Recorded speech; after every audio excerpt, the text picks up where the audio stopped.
ज़्यादा होती है और ये अक्सर न्यूक्लियर वॉरहेड्स लेकर उड़ते हैं। डोंगफेंग 41 जैसे मिसाइल में 6 से 10 अलग-अलग न्यूक्लियर वॉरहेड्स हो सकते हैं। हर वॉरहेड की ताकत 200 छोटे परमाणु बमों के बराबर होती है।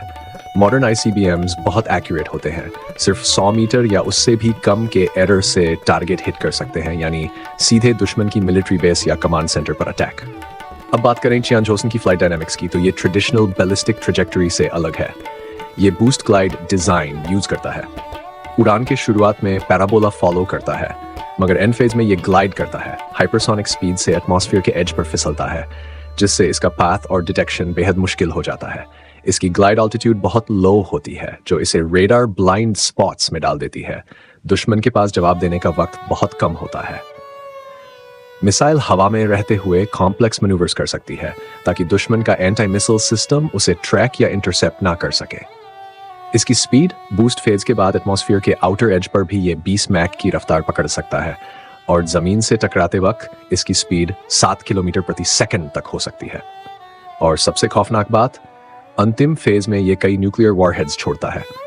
हर वॉरहेड अपने अलग पैटर्न में उड़ता है, दुश्मन के अलग अलग टारगेट्स को इंडिपेंडेंटली हिट करता है। कुछ असली होते हैं, कुछ डिकॉय, मगर सब तेज और घातक।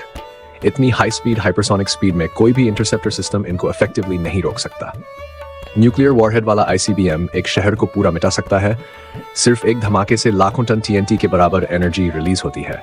मैस डिस्ट्रक्शन और रेडिएशन के साथ पूरे देश की इकोनॉमी और सोसाइटी को कोलैप्स कर सकता है।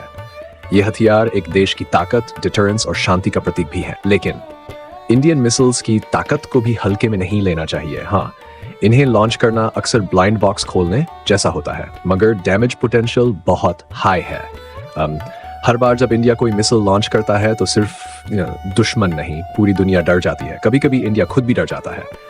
और इंडियन लोग अपने मिसाइल्स की पावर पर बहुत प्राउड और कॉन्फिडेंट है।